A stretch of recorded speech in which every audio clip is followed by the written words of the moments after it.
Hello and नमस्कार। मैं doctor कंचन Singh Bharat homeopathy में आप सभी का स्वागत करती हूँ और आशा करती हूँ कि जितने मेरे किडनी के पेशेंट हैं वो स्वस्थ होंगे और उनका क्रेटिनिन भी धीरे धीरे कम आ रहा होगा।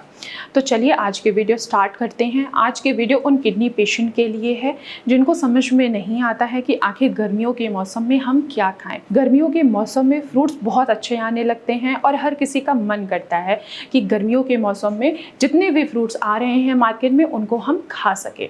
लेकिन यहाँ पे एक किडनी पेशेंट की प्रॉब्लम यही होती है कि उनका खान पान बहुत ज़्यादा रिस्ट्रिक्टेड होता है। अगर हम डॉक्टर्स उनके खान पान पर ध्यान नहीं रखें तो उनके लेवल्स जो हैं वो डे बाय डे बढ़ते रहेंगे और उनकी प्रॉब्लम और भी ज़्यादा बढ़ जाएगी, जिससे उनकी डायलिसिस भी हो सकती है, इवन की किडनी भी फेल हो सकता है। तो हमें समय समय पर पेशेंट को बताना पड़ता है, हमें उनका ध्यान रखना पड़ता है कि गर्मी का मौसम आ गया है तो इस समय आप लापरवाही नहीं करें। अगर आप थोड़ी सी भी लापरवाही करते हैं अपने खान पान में तो आपके लेवल्स बढ़ सकते हैं और आपकी कंडीशन थोड़ी सी वर्स हो सकती है। तो गर्मी के मौसम में चलिए बात करते हैं कि एक किडनी फेलियर का पेशेंट आखिर क्या क्या चीज़ें खा सकता है। सबसे पहले हम बात करेंगे फलों के बारे में। फलों में एंटीऑक्सीडेंट भी पाया जाता है, पोटेशियम भी पाया जाता है और इसमें एंटी इन्फ्लेमेटरी प्रॉपर्टीज़ भी होती है। लेकिन ऐसे कुछ फल होते हैं जो आपके लिए हानिकारक होते हैं, आपके पोटेशियम के लेवल को भी बढ़ा सकते हैं, आपके ब्लड में मेटाबॉलिक एसिडोसिस भी स्टार्ट कर सकते हैं। जैसे कि आम में क्या होता है, सिट्रिक एसिड पाया जाता है। अगर आप आम का सेवन कर रहे हैं तो इससे आपके ब्लड में मेटाबॉलिक एसिडोसिस स्टार्ट हो जाएगा और आपके लेवल्स बढ़ सकते हैं। अगर हम बात करें बनाना की तो बनाना में पोटेशियम होता है और एक किडनी फेलियर पेशेंट को अपने पोटेशियम पे बहुत ध्यान रखना होता है, क्योंकि अगर उनका पोटेशियम बढ़ेगा तो इमीडिएट उनको डायलिसिस की नीड होती है। अगर आपको पता ही नहीं चला कि हाँ आपका पोटेशियम बढ़ गया है तो हार्ट अटैक आने का भी खतरा बढ़ जाता है। तो एक किडनी फेलियर पेशेंट को अपने खाने में पोटेशियम की मात्रा को भी बंद करना होता है या तो ना के बराबर कर देना होता है। तो बनाना में भी पोटेशियम पाया जाता है। अगर आप बनाना का रोजाना सेवन कर रहे हैं या आप बनाना शेक लेना चाह रहे हैं तो आज ही इसको बंद कर दीजिए। सोचिए ही नहीं कि हाँ आपको बनाना खाना है या बनाना शेक पीना है, क्योंकि ये दोनों फ्रूट्स क्या कर सकते हैं, आपकी प्रॉब्लम्स को बढ़ा सकते हैं। अगर हम तीसरे फ्रूट्स की बात करें वो है वाटरमेलन। वाटरमेलन में पानी की क्वांटिटी बहुत ज़्यादा होती है लेकिन इसमें पोटेशियम की मात्रा कम होता है। तो आप वाटरमेलन का सेवन कर सकते हैं लेकिन कम क्वांटिटी में, मॉडरेट फॉर्म में। ऐसा नहीं कि आपने पूरा एक प्लेट फुल करके आपने पूरा वाटरमेलन खाया। ऐसा अगर आप करेंगे तो इससे क्या होगा कि आपके बॉडी में पानी की मात्रा बढ़ेगी। आपने देखा होगा कि एक किडनी फेलियर के पेशेंट में उनके पाँव में स्वेलिंग होती है। क्यों? क्योंकि रिटेंशन ऑफ वाटर होता है। पानी क्या हो रहा है, किडनी पूरी तरीके से फिल्टर नहीं कर पा रही है तो वो पानी आपके पाँव में भी दिखाई दे रहा है, सूजन के रूप में वहाँ पे स्वेलिंग आएगी। जब आप वाटरमेलन एक्सेस में खाते हैं या बहुत ज़्यादा क्वांटिटी में खाते हैं तो आपका क्या होगा कि किडनी पे दबाव होगा और आपके लेवल्स बढ़ सकते हैं। जब भी आपके लेवल्स बढ़ेंगे, अगर आपके पैरों में स्वेलिंग आ रही है तो पानी अगर ज़्यादा हो रहा है तो आपको ब्रीदिंग इश्यूज़ भी आ सकते हैं। तो आप वाटरमेलन खाइए लेकिन कम मात्रा में खाइए, जिससे आपके लेवल्स भी ना बढ़े, आपको सांस लेने की तकलीफ भी ना आए। एक और फ्रूट है जो मार्केट में आ रहा है वो है मस्कमेलन, यानी कि खरबूज।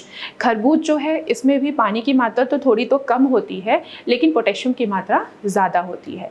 अगर आपका पोटेशियम नॉर्मल चल रहा है, 3 के करीब चल रहा है तो आप थोड़ा सा खरबूज खा सकते हैं।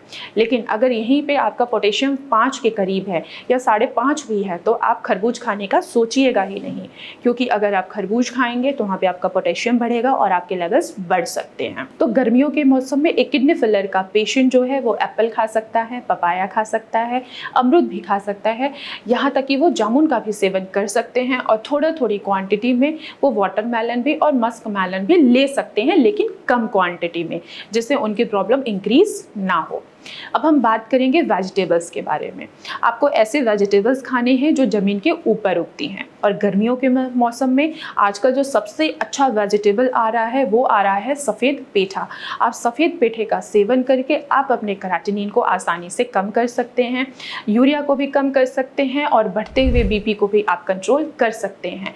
क्यों? क्योंकि जो सफ़ेद पेठा होता है वो नेचुरल डाईयूरेटिक होता है।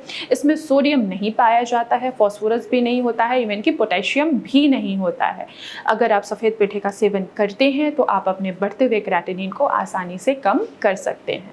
साथ ही साथ गर्मी के मौसम में अब लौकी भी बहुत अच्छा आ रहा है, आप लौकी का सेवन कर सकते हैं, आप कद्दू का भी सेवन कर सकते हैं, आप तोरई का भी सेवन आसानी से कर सकते हैं। इनमें लो पोटेशियम होता है, लो फॉस्फोरस भी होता है, तो आप इनका सेवन करके आसानी से अपने क्रेटिनिन को कम कर सकते हैं। चलिए अब हम बात करते हैं अनाज के बारे में।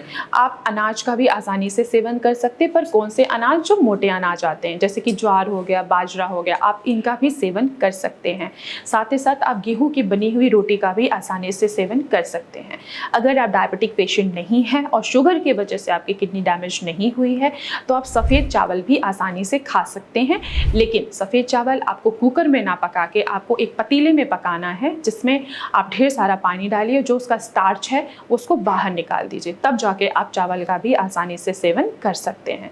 अगर आप डायबिटिक हैं, शुगर की वजह से आपकी किडनी डैमेज हुई है, तो आप चावल को अवॉइड करिए। इसके अलावा आपको ध्यान रखना है, डाइट के साथ साथ आपको ये भी ध्यान रखना है कि आप अपना बीपी कंट्रोल करके रखिए, अपने शुगर को मैनेज करिए, किसी भी तरीके का इन्फेक्शन होने से बचिए, क्योंकि मौसम गर्मी का है, कभी सर्द कभी गर्म किडनी पेशेंट को लगता ही लगता है। अगर सर्द और गर्म बार बार उनको लगेगा तो इससे उनके शरीर में इन्फेक्शन होगा, सर्दी जुकाम बुखार भी होगा, और इस चलते आपके लेवल्स बढ़ सकते हैं। गर्मी के मौसम में एक किडनी फेलियर पेशेंट को अपना खासकर ध्यान रखना होता है। तो मैं आशा करती हूँ कि आज की वीडियो में आप लोगों को समझ में आया होगा कि एक किडनी फेलियर का पेशेंट, एक क्रोनिक किडनी डिजीज का पेशेंट गर्मी के मौसम में किन किन फलों का, किन किन सब्जियों का सेवन आसानी से कर सकते हैं। तो आज की वीडियो में बस इतना ही, फिर मैं मिलूंगी नेक्स्ट वीडियो में, तब तक के लिए धन्यवाद।